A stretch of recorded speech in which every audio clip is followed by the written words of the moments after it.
kwamba unataka kufanya ambacho pengine hujawahi kukifanya. Lakini yote kwa yote, wakati unaona kabisa una jambo ambalo unataka kulifanya, kuna mazingira ya maisha ambayo tunatamani sisi wenyewe kuwa nayo. Kila siku tunajitizama, tunajitathmini. Hakuna ambaye anafurahia usafiri uliopo, si ndio? Kuna muda mwingine kero za barabarani ya foleni, kuna muda mwingine unasema yani bora tu nisiende kwa sababu ya foleni aliyopo. Yaani unajikwaza kwenye masuala hayo.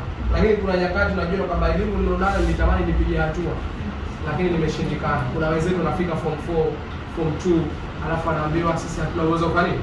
Kukusaidia kwenda mbele. Lakini kichwani uko vizuri, unatamani hicho kitu. Kwa hiyo inawezekana kinakuumiza kichwa mpaka leo. Lakini sometimes unasema kwamba natamani na mimi mwenyewe niwe na miliki cha kwangu.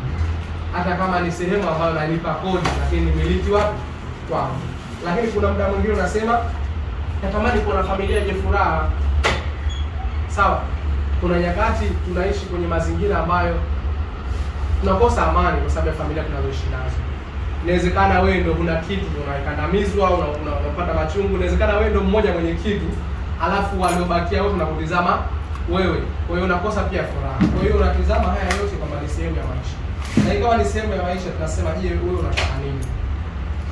Ushatizama kama ni sehemu ya maisha, unataka nini? Hicho ambacho unakitizama leo kama unakitaka, je, uko tayari kukifanyia kazi? Sawa? Tunahitaji kufanya vitu kwa bidii, tunahitaji kuona kama tunafanikiwa, lakini kwa moyo wako wa dhati uko tayari kitu ambacho unakitamani. Je, umepush kiasi gani? Lakini kama umepush, ukipa muda ikaendelea kuwa vizuri au kikawa bora zaidi, je, uko tayari na hilo? Kama uko tayari na hilo, basi ukilinda pia inakuwa ni jitihada zako wewe.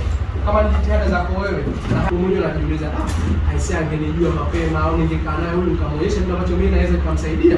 Tena tamani kwa sababu anakuelezea vitu ambavyo ulikuwa unapambana navyo, lakini vimekaa kwenye standard ambayo iko vizuri. Lakini pia wakati tunapambana na malengo sasa yale makubwa, kutimiza malengo makubwa. Kama mimi napata hela ya chap, lakini hela ya akiba sina, maana yake ni kwamba una mshahara pengine, lakini ule mshahara unatumia kabla hujafariki, hujapokea. Kwa hiyo malengo yanakuwa ya nini? Yanachelewa.